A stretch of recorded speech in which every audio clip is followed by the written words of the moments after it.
Bill O'Reilly here, Friday, July 23rd, 2021. You're listening to the O'Reilly Update. Here's what's happening this week in America. The big event, a town hall in Cincinnati with President Biden. It was boring. Very few people watched it. Why? Because President Biden wanders off into areas and you can't even remember what the question was.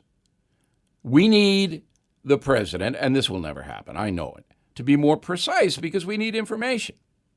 So the exposition was moderated by CNN's Don Lemon, and it marked President Biden's first 6 months in office. COVID dominated the first half hour.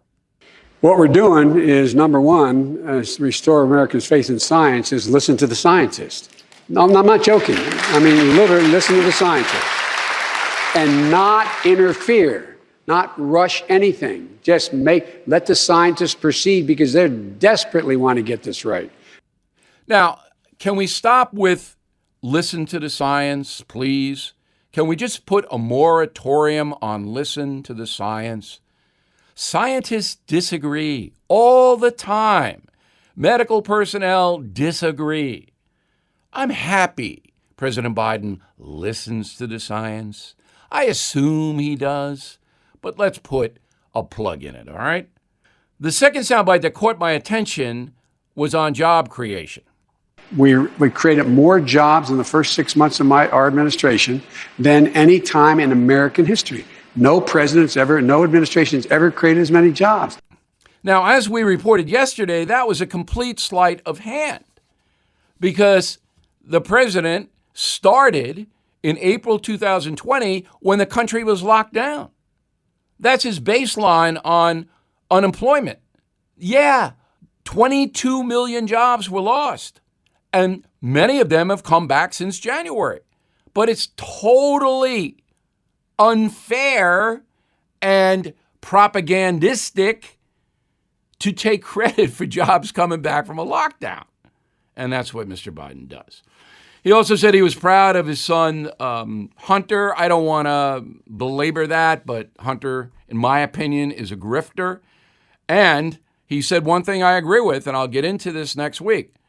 President Biden supports mandatory drug rehabilitation, and that is the only solution to the terrible addiction problem we have in America. Coming up, my message of the day, listeners, sound off. Right back with it. Are you looking for your next investment? Bill O'Reilly here. There are 7 reasons to look at the NRIA Real Estate Development Fund. Monthly cash flow payouts of 10% annualized. Bonuses to 21% targeted. They strategically locate in lower risk, high demand areas people want to move to. New construction is short on supply. Real estate affords diversification and safety from stock market risk. Their short and long-term strategy provides for steady returns right now. NRIA is an industry leader with a 15-year proven track record. So, if you've been sitting on the sidelines or want to diversify, start your due diligence at nria.net. Or you can call 800-800-1414. That's easy. 800-800-1414. An offer of securities is only made by the NRIA Private Placement Memorandum. Read it first. Past performance does not guarantee future results. NRIA is a real estate development firm. Learn more at nria.net. Time now for the O'Reilly Update message of the day. Listeners, sound off. We do this each Friday. You can reach me, Bill at BillO'Reilly.com, Bill at BillO'Reilly.com. Name and town if you wish to opine. Let's begin with Brian in Neptune Beach, Florida. Hey, Bill. Why would any American want to watch or support the Olympics when you have American athletes kneeling for our national anthem? The far left is now politicizing and ruining the Olympic Games. I disagree with you a little bit, Brian. Not all U.S. athletes are disrespecting the anthem and the flag. Now, of course, they'll say they're not disrespecting, it's just legitimate protest, but there's a time and a place, and this is a worldwide forum, and you should be proud of your country. Obviously, the women's soccer team is not. And they're the big radical group. There will be others, but most athletes are very proud of their country. So I'm not going to boycott the Olympics. I am not rooting for the U.S. women's soccer team. In fact, I think my advice to them would be spend less time kneeling and more time running toward the net to score goals, as Sweden beat them 3-0. Stevens in Las Vegas. Bill, interesting take that African Americans have the lowest vaccination rate in America, yet no mention of that from the liberal media. You will never get, from the corporate media, you will never get a report that disparages not only African Americans, but any minority. Because that is not politically correct. That is not woke. It is an interesting issue because Black Americans should be getting vaxxed at the same rate everybody else is, but they're not. I'd like to know what it is that's holding it back. Is it they don't have the word yet? What is it? See, that's a worthy report, but you're not going to get it. Forrest is in Casper, Wyoming. I disagree that the progressive left is getting nervous. Everything that's happening is what they want to happen. Yet you have to look out, Forrest. If the economy and inflation in particular continues to weaken, all right, if inflation goes up, then the progressive left and the Democratic Party are going to get their butts kicked in the 2022 midterm election. If that happens, President Biden is done. D-O-N-E. No joke. I'm not being facetious. Rob is in Wilmington, North Carolina, on the coast. Bill, I would like to ask President Biden this question. You canceled the XL pipeline your first day in office by executive order. Why did you decide to do that and not tell the people beforehand? Oh, Rob, he did. I mean, Joe Biden ran on a Green New Deal ticket. You had to know he was going to go in against the fossil fuel industry. I don't think there was any subterfuge about that at all. The Biden campaign was very upfront about what they were going to do as far as climate change is concerned. I'm Bill O'Reilly. I approve the message by putting it together. For more honest news analysis, please go to BillO'Reilly.com. Please check out my new book, Killing the Mob. You will like it. Great summer read. In a moment, something you might not know. Thousands of animals are abandoned in the wilderness in America, and they need your help. I partnered up with Delta Rescue, the largest no-kill care-for-life animal sanctuary in the world. Founded by actor Leo Grillo, Delta Animal Sanctuary is a one-of-a-kind rescue.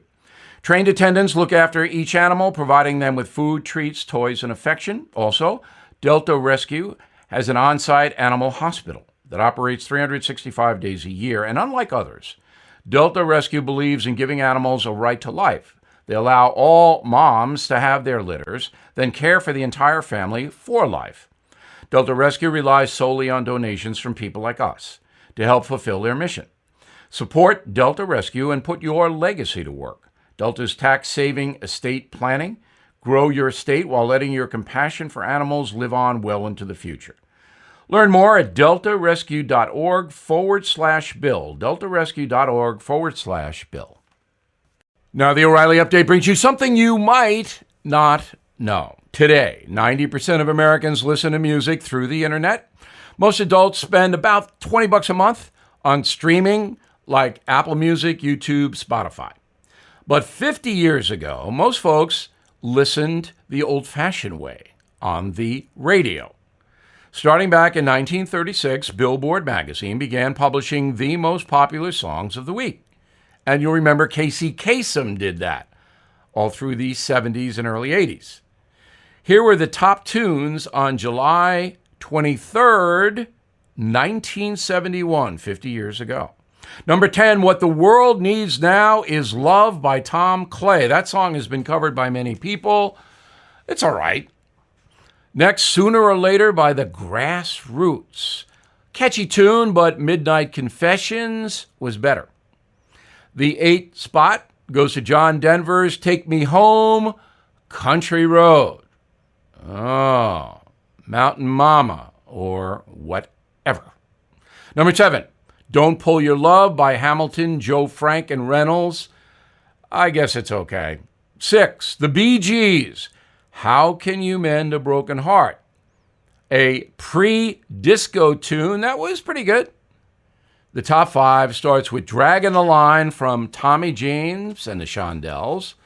Next was Mr. Big Stuff, Not About Me. That was sung by Gene Knight. Third place, It's Too Late, I Feel the Earth Move by Carole King. Now that song was divided. The song was recorded together, but they divided it because it was 7 minutes. Carole King wrote good songs. Number 2 is interesting. Indian Reservation by the Raiders, Paul Revere and the Boys. Tunes about the plight of Native Americans after their land was seized by the federal government. Mark Lindsay's vocals make that song. Top spot this week in 1971, James Taylor's You've Got a Friend. The song was actually co-written by Carole King and appeared on her album Tapestry. The two musicians often performed together. And here's something else you might not know. You've Got a Friend was James Taylor's first #1 hit, but he had others. The guitarist has won 5 Grammys, inducted into the Rock and Roll Hall of Fame 21 years ago. He has sold more than 100 million records worldwide. I will see James Taylor in concert in August. Back after this. You could be paying a lot less for your home every month. This is really a true statement because there are loan programs out there with rates in the 2s. But that's not going to stay forever. So you have to take action now. Please call American Financing. Take advantage of a free, no-obligation mortgage review and be one step closer to hundreds, maybe even $1,000 in monthly savings. I mean that. There is more to a refinance than just a lower rate, which is why American Financing reviews your entire financial picture. And you can pre-qualify right now by calling 888-462-9557.